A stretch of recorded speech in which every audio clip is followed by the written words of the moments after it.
The more you continue to think that it's a motivation problem of why you're not getting results, the more you're going to continue to lose and drive yourself deeper in the hole, because it's never a motivation problem. It's an ownership problem. And this video is going to highlight just why that's so. What if your lack of progress wasn't a motivation problem, but it was a responsibility problem? The truth is, it's never a motivation problem. It's an ownership problem. And people love to point the finger externally and blame people, places, things, and experiences rather than take ownership for how they showed up or how they didn't show up, because that's easy, that's comfortable, that's safe. But the people that make the most progress in life are the ones that point the finger back at themselves and ask themselves, what could I do differently? How can I learn to become better? What skills, knowledge, experience do I not have that I must obtain to be able to move the needle forward?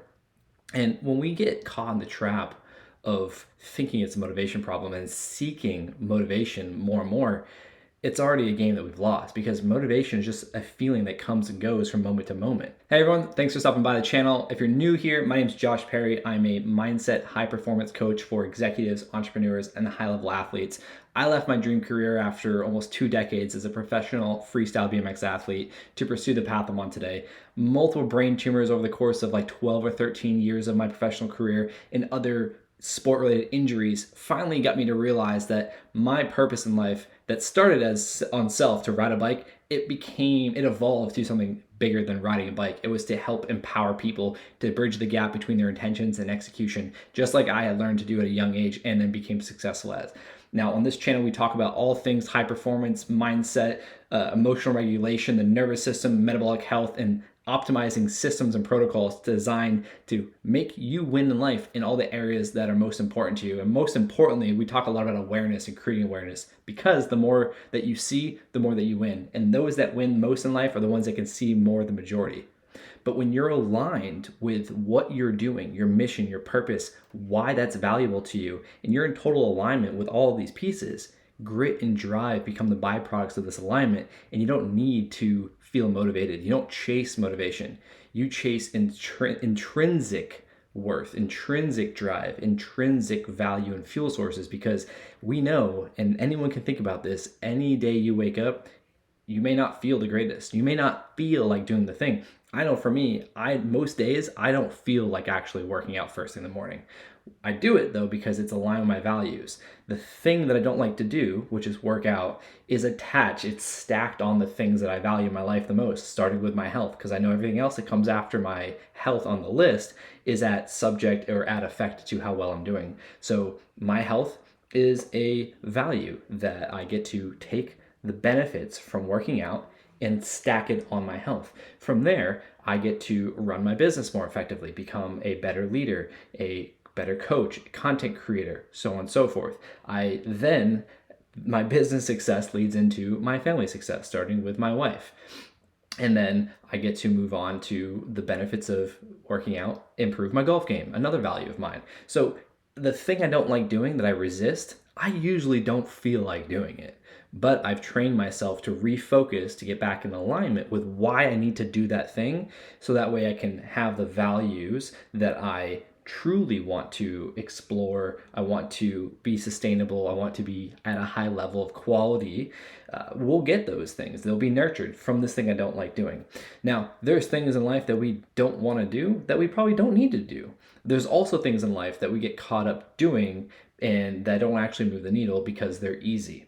And this is the part of ownership and accountability that we have to understand, because when we're not getting the results that we want in any domain of life, the first thing we have to do is take ownership that it has to do with ourselves.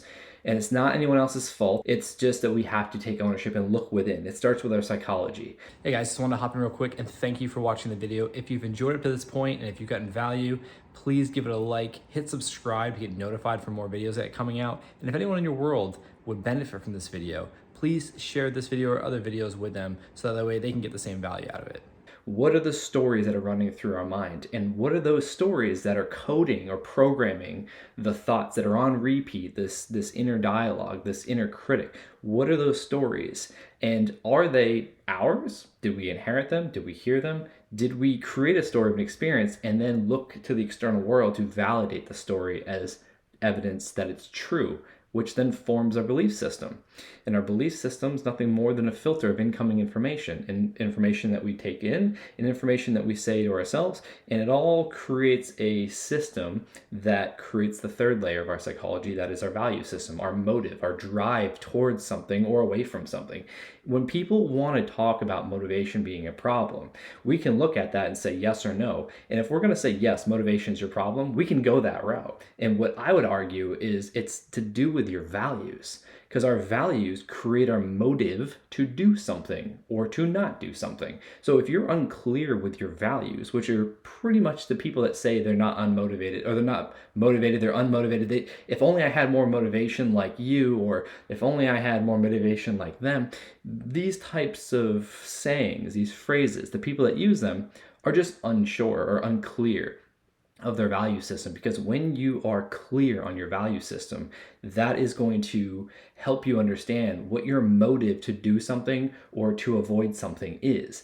And this is where we can create alignment, because like I said with the exercise analogy or example, I don't really enjoy exercising. I enjoy all the benefits I get from it, how I feel, how I look, how I perform in these different domains of my life that I value more so than exercising. When you can do that, it becomes easier to do the thing you don't want to. If it actually brings benefit and value to your life and other areas of your life, it becomes easier to do it and easier to stay more consistent with it. Because over time, you start to change the story of, I don't like to do this, I'm not good at this, or whatever the stories are that are usually excuses we hide behind. Because when you reprogram the stories, then you reprogram the coding that is building a fundamental layer of your psychology. And then when you start to do this thing because you change the story, you do it more and more, then you start to change the belief system you have, the filter in which you see it. Because all of a sudden now you're doing that thing more, so you're getting the benefits, you're experiencing the benefits more. So then the story becomes to shift even more, and then you attach evidence that it becomes a belief system. And when that belief system starts to change, you start to develop a level of value of doing the thing unconsciously. Again, this all starts consciously, but that's where we have to start. We have to make the unaware aware. We have to make the unconscious conscious. And so when you start to do this thing more and more that you once resisted because you've understood the value of it, the stories start to shift. And when those stories start to shift, those repetitive loops start to change. And then that creates a belief system, a part of your operating system that allows you to develop the value of what you're doing, because you're now seeing it differently and you're getting the value, you're experiencing the benefit of it, so much so that it just starts to solidify the value you have for that thing. It may not be a top value, but it's going to be a value high enough on the hierarchy of your list of values that you're going to continue pursuing it because of the value you're getting in the other areas of your life. This all helps shape the fourth aspect of your identity, or your psychology, which is your identity. It's who you view yourself as. I am a person that goes to the gym. I am a person that does hard things. I am a person that is willing to do what it takes to get to where I want. It starts to shift how you view yourself. And then this perpetuates the cycle of your stories that code the programming to build the belief systems that filter information, that help you form your value system or your motive to do something or avoid something, that all create the sense of identity, a sense of self, and how we talk about ourselves, how we think about ourselves, how we view ourselves. Now, when you can do this, when you can get an alignment, a total alignment with all these layers, and then stack the benefit, the thing you resist, to the things that you value and want to pursue more of, or at a higher level, that's where motivation becomes irrelevant. This morning was a great example. I woke up at 6:15. I maybe laid in bed for 15, 20 minutes negotiating with myself, and I finally won and got out of bed and went to the gym. I had a great session this morning, and I felt great. I'm making this video because I have energy, I have vitality, all these things that come from exercising, the thing I don't really want to do. Because at the end of the day, to wrap this up, you have to remember what your default mode is. Most of us, our default mode at times is to seek out comfort. When you can catch the stories, become aware of the stories that you're seeking comfort, then you can start rewriting those stories and then acting on them. And it goes through the list of our psychology that builds a new identity. Because these types of defaults are the very things that undermine or self-sabotage us as we grow up. And it's what gets us in trouble. And we say things like, oh, if I only have more motivation, or I'm just not motivated like that person. It's got to be so nice. It's so easy for them. When we start saying those things, we're just outsourcing our ability to change our lives. When we can point the finger back at ourselves and take ownership for who we are, and where we're going, doesn't matter how we got here. All that matters is what is now and what do we want to do moving forward. What is it we want to accomplish? Why is it valuable? And what are all the things that we may or may not want to do that will add value to that thing that we want to accomplish, experience, create, contribute to the world? It all starts with ourselves. And so when you can start doing the inner work to audit who you are and ask yourself, if these stories align with where I want to go, are they helping me move the needle? When you can start doing that, motivation becomes irrelevant. If this video is making sense to you and you want to do something to stop relying on motivation and raise your standards to be intrinsically driven, develop a level of grit and resilience, then comment ownership below and I'll send you my free performance audit so that way you can figure out what potential barriers are holding you back, what blind spots you may have, and what you can do about it.